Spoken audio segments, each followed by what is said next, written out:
One of the establishment's favorite tactics to counter 9/11 truth is to claim that it hurts the feelings of the victims of 9/11 and their families to bring up alternative theories. Bill Doyle is the head of the Coalition of 9/11 Families, the largest 9/11 victims organization. He reported to us that the majority of the members of his group believe that 9/11 is an inside job and that they're sick and tired of the massive concerted effort to cover up the truth by the controlled corporate press and the government. This is a very important point because the controlled media continues to claim that victims and their families don't want questions raised about 9/11. Every single 9/11 group we've talked to wants the investigation reopened and believes that there is a cover-up at the bare minimum. Bill Christensen was formerly the head of the CIA's Department of Foreign Threat Assessment. He has said that all the evidence points towards a total inside job. Former CIA clandestine case officer Robert Steele has gone on record saying there's enough evidence to indict Dick Cheney for involvement in 9/11. In early June of 2006, we traveled to Chicago to meet with fellow 9/11 truth seekers and expose the official story as a fraud. You cannot hide the truth. You will not hide the truth. It's coming out. Your crimes are coming out. Ladies and gentlemen, 9/11 is an inside job. It's a self-inflicted wound. It's a government false flag terror operation. Research it. More people are waking up every single day. More people realize what the stakes are. They love their families, and they understand that the government is carrying out terrorist attacks as a pretext to re-engineer America into a police state. Why? To capture us to be their political slaves, to use us as an engine of global empire, to invade the planet. While in Chicago, we had a chance to again speak with former MI5 agent Andy Michon. I'm convinced that 9/11 was an inside job. And there are a number of compelling reasons why I think it was an inside job. Primarily the collapse of the Twin Towers, which look to me to be controlled demolitions. Also the collapse of Building 7 of the World Trade Center complex. Also the fact that the air defences were stood down that day, who benefited from the attacks, of course. So there were a lot of put options put on the airlines that suffered during those attacks. It's a whole range of different evidence that adds up to something very, very suspicious about 9/11. I feel passionately that we need to expose the government involvement in 9/11, because if we don't, they will keep doing this in future. There will be another attack in order to justify another unjustifiable war. We also spoke with Dr. Morgan Reynolds. No matter how much our inert public wants to avoid this, it's eating away. It's willful denial, willful ignorance. It's eating away at the underbelly of America. And we aren't going to solve our problems by ignoring 9/11. The biggest smoking gun then and now is WTC-7. How can anyone watch it without some kind of a psyop or verbiage accompanying it and not look at that and say, hey, that building was just demolished, just the way the Las Vegas Sands was, or the Seattle Stadium, etc. There's no way around that. Here we are in so-called broad daylight. It's 5:20 p.m. and we've got cameras on it. And what other explanation can there be for this very conventional-looking collapse in under 7 seconds? That just has crime, inside job written all over it. We need real convictions. We need arrests. We need prosecutions.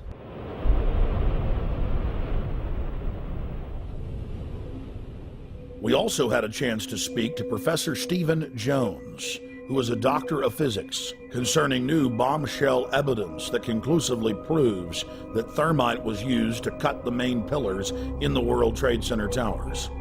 There is this molten material flowing out of the South Tower just before its collapse. It has a large quantity of yellow hot metal. And then I read about these pools of molten metal underneath both towers and Building 7 after their collapses. Now that fits like a glove with the thermite reaction, which produces molten iron. You also see in these videos of this molten metal coming up, you see this white ash, this dust that comes off.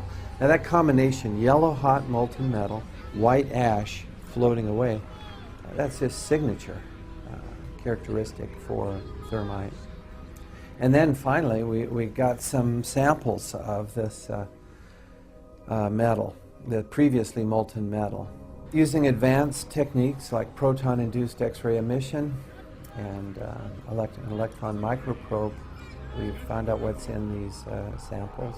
We're finding iron, also sulfur, potassium, and manganese. And these are characteristic of a variation of thermite, which is used to cut through steel very rapidly. It's called thermate. It's like, sure, you can take a knife, you take the butter out of the fridge, and you cut through that butter.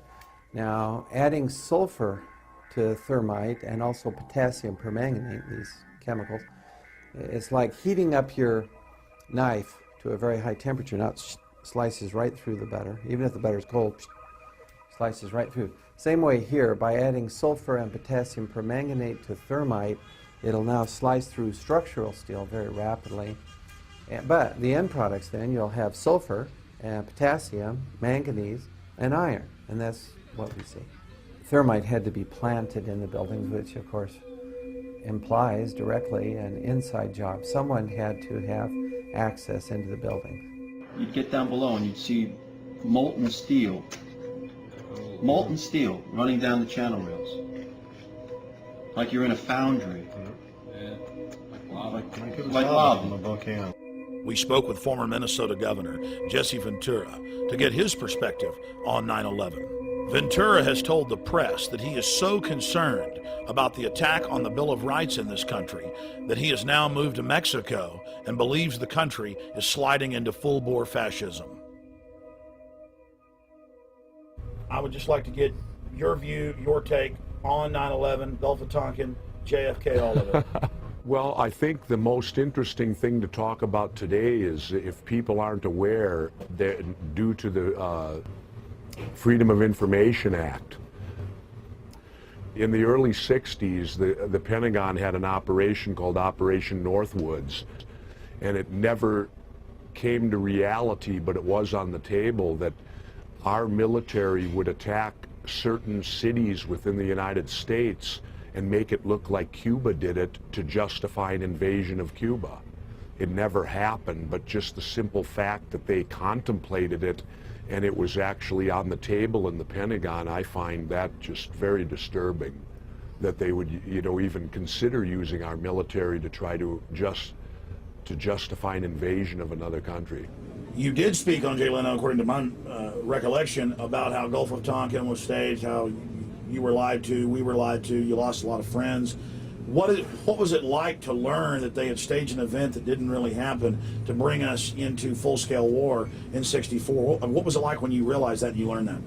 Well, it was very disappointing to believe in your country that they would lie to you to get into a war, that they would perpetrate a lie and that the media would go along with it. It's a real eye-opener, and you realize that if they would do it in the 60s, they'll do it again. If it works once, it'll work again. Government very much operates that way, and I really learned about it when McNamara did his tour with the film, and he came to Harvard when I was teaching there, and they pretty much had to lock me up in a room so that I wouldn't confront him. And what would you say to him if you were in a room with him? I would ask him why we were lied to and what the purpose was for it. The one thing I do question on 9/11 is the fact that if anyone's familiar with the Payne Stewart, the golfer, and when he died, he was flying in a private plane, and they lost contact with that private plane out of Florida, and within 30 minutes they had a fighter jet up on the wing. And that fighter stayed with it all the way till it crashed, making sure that it didn't harm anyone. And the thing I questioned on 9/11 was simply the fact, where were our planes? When all of this was going on and planes were being hijacked an hour apart, and there were 4 of them to cover about a 6-hour space, at no time, to my knowledge, did we have any fighter planes up in the air. Why? Well, the default position is to send up fighters. Right. Why weren't they? In light of the fact that there was a cover-up that got us into the Vietnam War, and there was, in my opinion, a cover-up of John Kennedy's assassination, I would just say that I don't believe it's beyond reason to not at least consider that the government certainly would do things like that. Then in mid-March of 2006, actor Charlie Sheen went public on my syndicated radio show and simply called for a new independent investigation and questioned the official story. Sheen knew that the establishment lapdogs would attack his personal past, whether real or manufactured, instead of challenging him on the facts. So Charles Sheen preemptively challenged them to challenge him on the facts, something they steadfastly refused to do. Literally hundreds of vicious hit pieces were written in newspapers worldwide. Every old rumor was dredged up and thrown at Sheen, and a fresh raft of allegations was launched at him. The only national television program that was fair in its presentation was Showbiz Tonight with A.J. Hammer on CNN. On Showbiz Tonight, Charlie Sheen speaks out on a controversial theory that the government covered up what really happened on 9/11.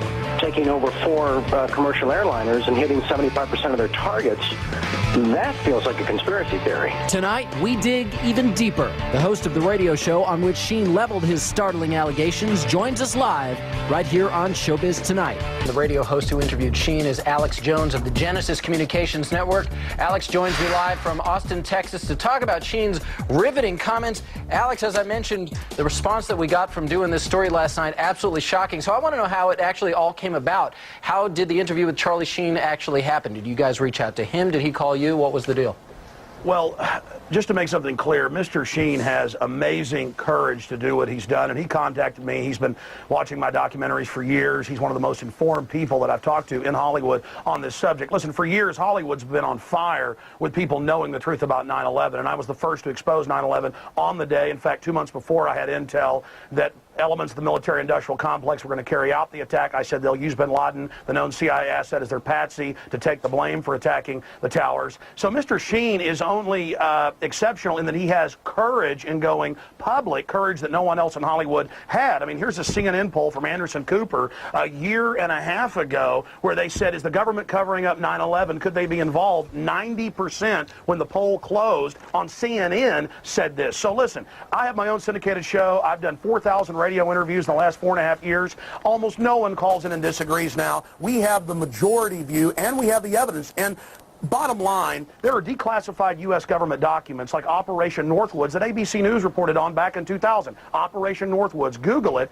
and in there the U.S. government, an element of it said we want to hijack jets by remote control, crash them, and blame it on the Soviet Union and Cuba. Now, that was decades ago. This is why we believe this. Right. Then you look at the official story, the firefighters, the police, hundreds of them saying there were bombs in the buildings. They were told to shut up. You look at Building 7, detonators are going off. You can see the explosions. And Alex, a lot of this is what Charlie Sheen was covering. I'm actually just curious, did he reach out to you guys? Is he the one who put the call into you? Sure. Is that how he wound up on your show? Sure. He called me a few weeks ago and said that he loves this country. He has nothing to gain from this. I mean, in fact, it's dangerous for him to do. But he said, I love this country and my kids so much that I'm going to do this, Alex. And I said, God bless you, because now it may spur other Hollywood people who've got major pull, who know the truth, to start going public. Look, it's really simple. Let's understand this, okay?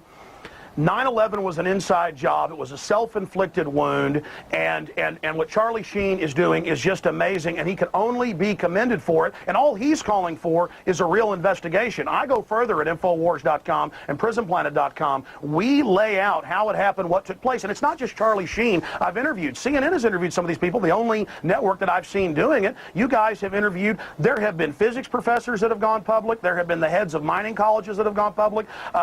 George Bush Sr.'s top CIA advisor who briefed him and briefed Ronald Reagan, one of the highest level guys at the CIA, says our government is clearly involved in carrying out terror to blame it on foreign enemies. Did you know that on CIA.gov they admit that they carried out terror attacks in 1953 to blame it on Mohammad Mossadegh in Iran as a pretext to overthrow Alex, Iran?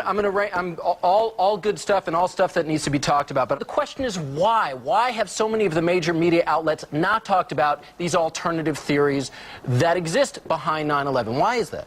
Mark Twain said that in the beginning a patriot is a scarce man, hated and feared and scorned, but in time when his cause succeeds, the timid join him, because then it costs nothing to be a patriot. A lot of people don't have the courage that you have, AJ. A lot of people don't have the courage of Charlie Sheen. They don't have the courage of the German defense minister, Andres von Bülow, What do you think, 2 years ago what do you think they're afraid of that's going to happen to them?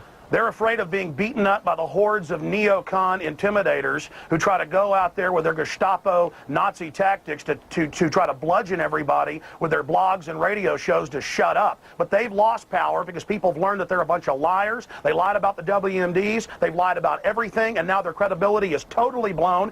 The new White House memo just came out where Bush was talking about staging the shoot down of American planes to blame it on Saddam. That's public. That's admitted. We have been getting an overwhelming response to our Showbiz Tonight question of the day. Charlie Sheen speaks out. Do you agree with his assertion that there is a government cover-up of 9/11? Let's take a look at how the vote is going so far.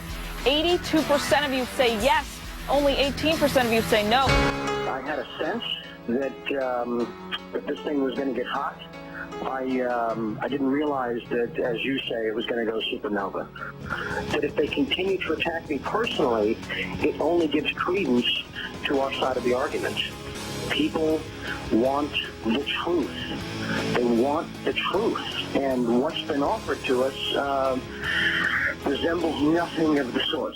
He says is, don't believe me, check out the facts. Go look at the evidence. Don't believe the attack dogs. It isn't about Charlie Sheen or Alex Jones or A.J. Hammer. Right. It's about NORAD standing down. It's about bombs in the buildings. It's about Pentagon documents saying they wanted to carry out these attacks and blame it on foreign enemies. This is all public. That's why all these physicists and politicians and people and congresswomen, ideas are bulletproof.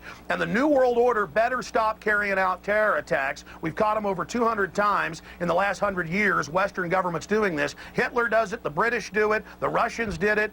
Governments do this. And I'm not saying the whole government. Very small criminal black world is what they're called. Operators are carrying this out. That's the facts. Please go investigate it, ladies and gentlemen. You will discover the truth. Look at America. It's turning into a police state. We're putting cameras in school bathrooms. Nothing can stop the truth from coming out on 9/11, and we're in danger of the New World Order carrying out more terror attacks to keep this war for empire.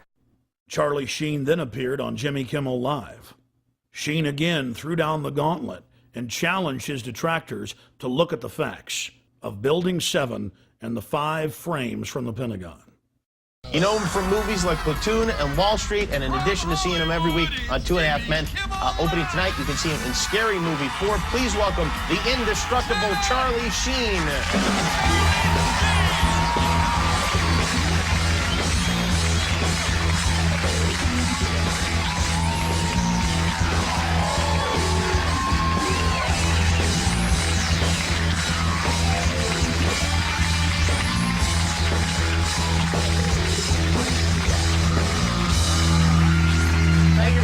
Happy almost Easter. Hey, back at you. Thank you. You had some interesting comments. You were on a radio show and you talked about 9/11, and you have is it a theory or you just don't believe the government account of what happened on 9/11?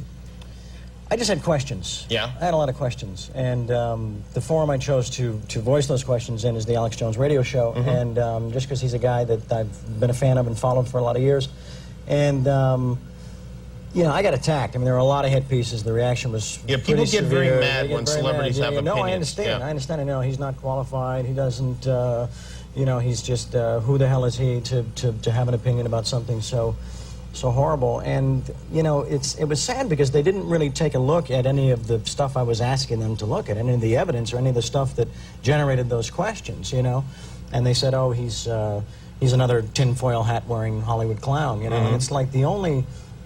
You know, I felt that the only real validation I needed was just being a tax-paying American that loves my country.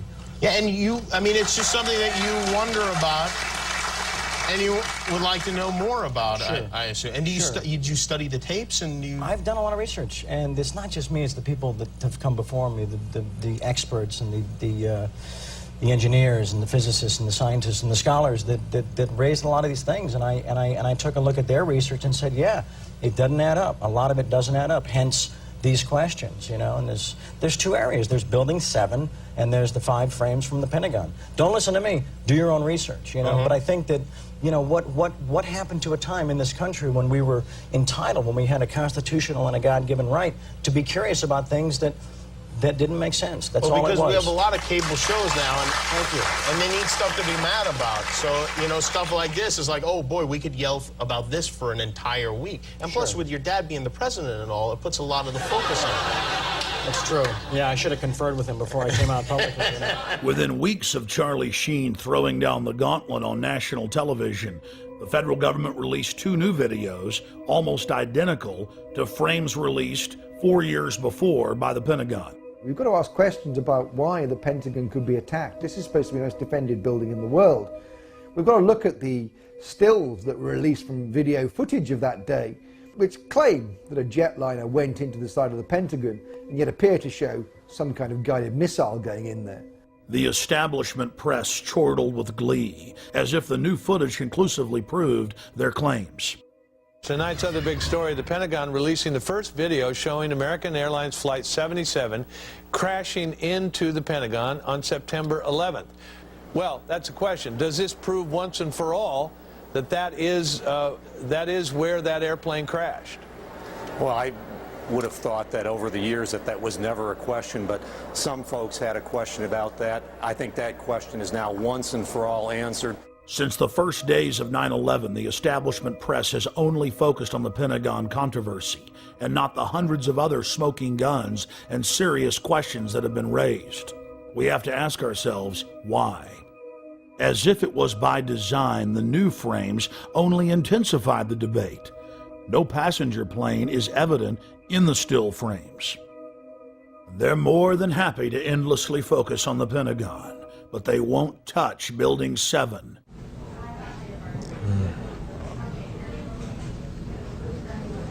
It's amazing. Amazing, incredible, pick your word. For the third time today, it's reminiscent of those pictures we've all seen too much on television before, when a building was deliberately destroyed by well-placed dynamite to knock it down. We have the owner of the World Trade Center complex admitting on tape that he ordered the building demolished on the afternoon of 9/11. And I said, you know, we've had such terrible loss of life. Maybe the smartest thing to do is pull it. And they made that decision to pull, and then we watched the building collapse.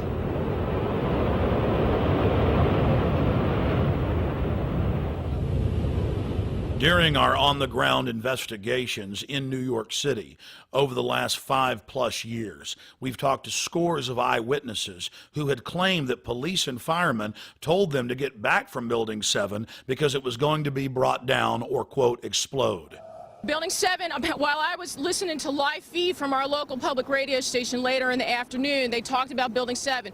Building 7 was fine. There was no airplane that hit it. And then they even began to ruminate on the air about demolishing the building. I said, well, I don't know. I mean, you can put out fires. You know, why would you talk about demolishing a building that, you know, it wasn't hit by anything? You know, the fires weren't bad or anything like that.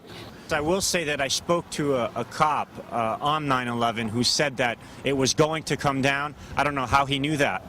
Now, archived CNN footage has surfaced showing video footage of a New York City police officer telling cameramen and civilians to get back from Building 7 because the building was going to blow up.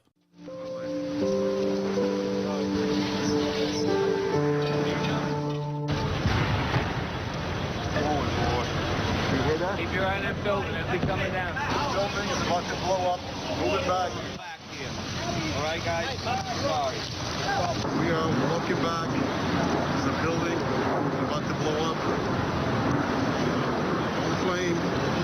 Debris coming down. Just in the last few seconds, another building, building number 7, one of the buildings in support of the World Trade Center towers, has collapsed.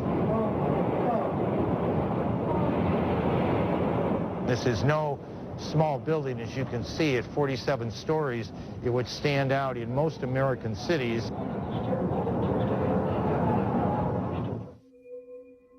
And then, in late February of 2007, 9/11 researchers reviewing archives of live news coverage from September 11th discovered to their shock that BBC World had reported that Building 7, also known as the Salomon Brothers building, had completely collapsed over 20 minutes before its actual implosion. First anchors at the London news desk reported it. Now, more on the latest building collapse in New York. You might have heard a few moments ago, I was talking about the Salomon Brothers building collapsing. And indeed it has. Apparently that's only a few hundred yards away from where the... They then cut to BBC reporter Jane Stanley in New York, who also reported that the Salomon Brothers building had fallen, all the while with the building clearly visible behind her through the window. Our correspondent, Jane Stanley. Jane, what more can you tell us about the Salomon Brothers building and its collapse? Well, only really what you already know. Details are very, very sketchy. There's almost a sense downtown in New York behind me, down by the World Trade Centers, of just an area completely closed off as the rescue workers try to do their job. But this isn't the first building that has suffered as a result. We know that part of the Marriott Hotel next to the World Trade Center also collapsed as a result of this huge amount of falling debris from 110 ground floors of the two twin towers of the World Trade Center. As you can see behind me, the Trade Center appears to be still burning. We see these huge clouds of smoke and ash, and we know that behind that there's an empty piece of what was a very familiar New York skyline. Another BBC News channel, BBC 24, also got the word and reported the collapse 20 minutes before it fell. Enormous building in New York has collapsed. It is the 47-story Salomon Brothers building, which was situated very close to the World Trade Center right there in this financial capital.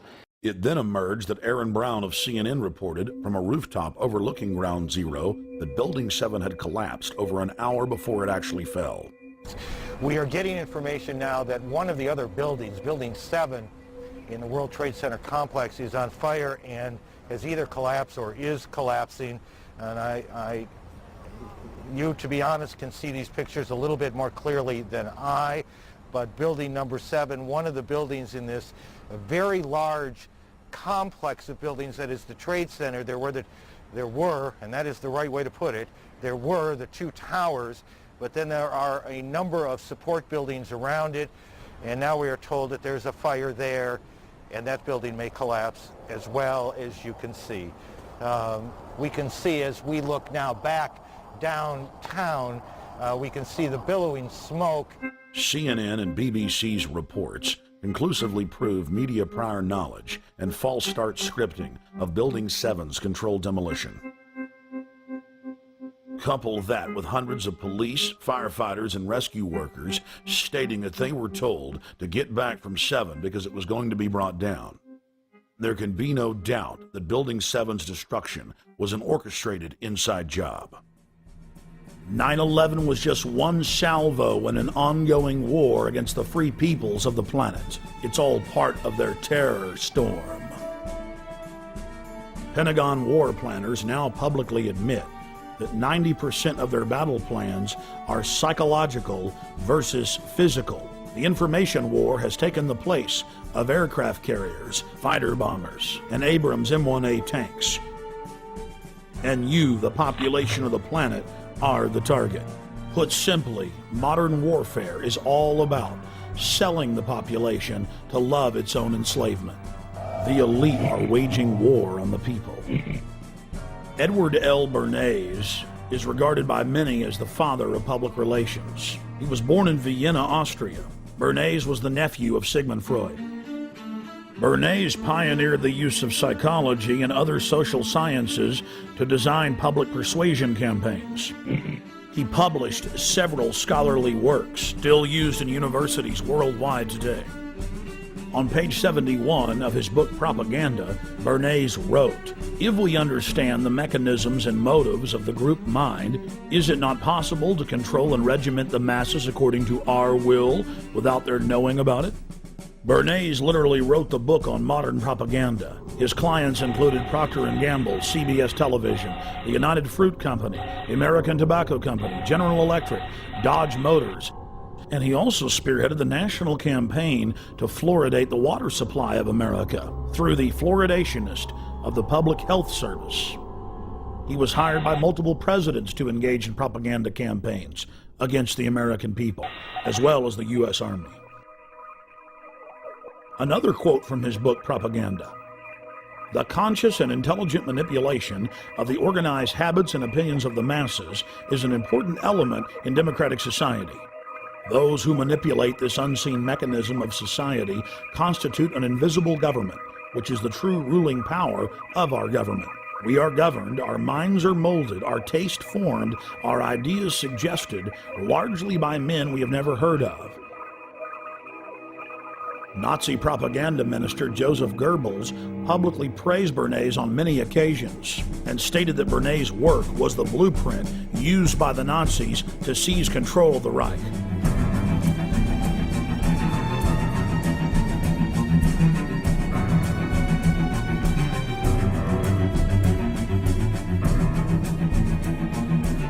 Edward Bernays advanced the science of propaganda light years.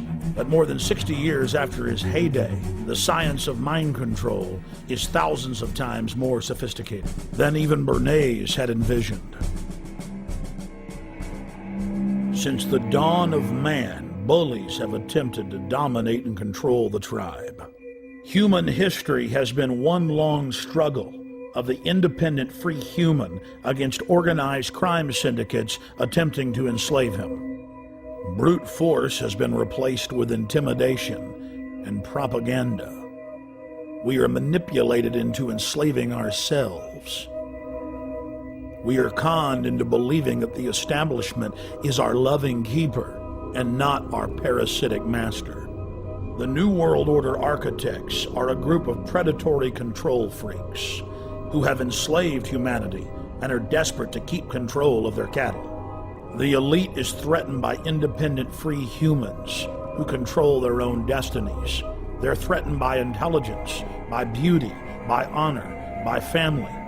They seek to control and steer the destiny of humanity in a direction that secures their power monopoly forever. They are sadistic. They are callous.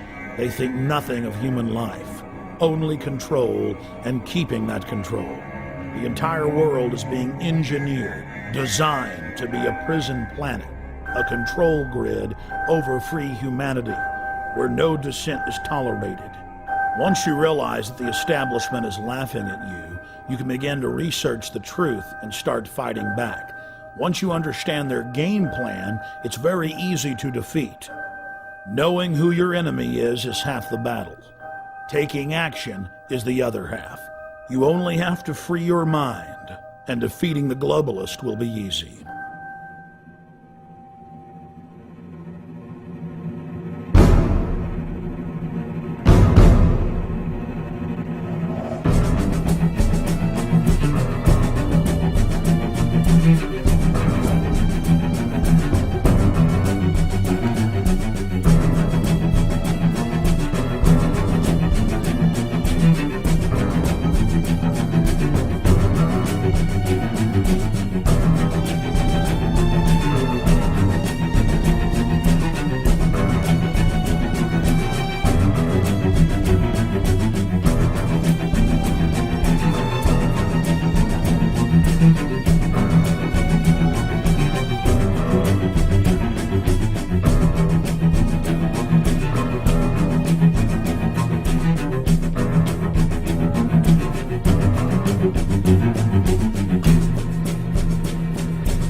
We released Terrorstorm, a history of government-sponsored terror, in July of 2006. And since then, in just 1 year, it's received more than 7 million views on Google and YouTube alone. We're now releasing Terrorstorm 2nd edition with more than 17 minutes of added, powerful information documenting government-sponsored terror. My friends, if you'd like to get a DVD of Terrorstorm and support the filmmakers, visit Infowars.com or PrisonPlanet.com, or you can also go to PrisonPlanet.tv and download a higher quality version. But whatever you do, please spread this free video to everybody you can so that they can wake up to the fact that the New World Order is real and is attacking the people. God bless you. Terrorstorm, 2nd edition.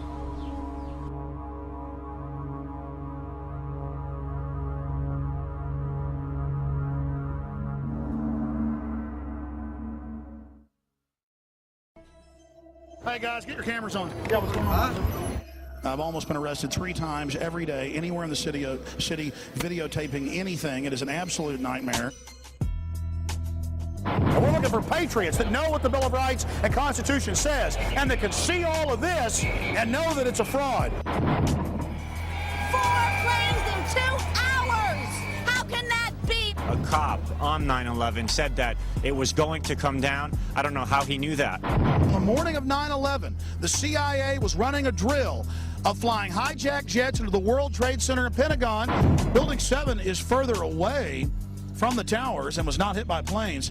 So if your building's owned by Larry Silverstein, it collapses because he's got a big fat insurance policy. And the Project for New American Century said that we need a terrorist attack on the Order of Pearl Harbor to get the American people behind a war. Prescott Bush He did a number of things that were not only anti-American, but were pro-Hitler. A lot of people aren't going to know what Skull. I don't really know what it is. Why don't you talk about NORAD standing down, Michael? Why not the really hardcore 9/11 issues? Thank you, and goodbye. The ritual? It's none of your damn business.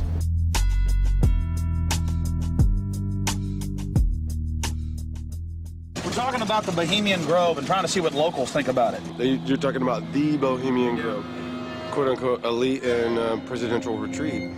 I can't even begin to imagine what we're going to discover when I infiltrate tomorrow. What about the rituals? Have you heard anything about the rituals that go on?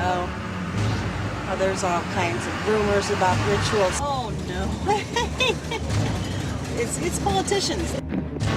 And now we're going to infiltrate. I think we should go and see what we can see. Do you worry for Alex, Violet? I do. Alex gets so impassioned by what he's doing that sometimes I'm afraid that he might be a little too fearless. While we're inside the Bohemian Grove. This on earth sets us free.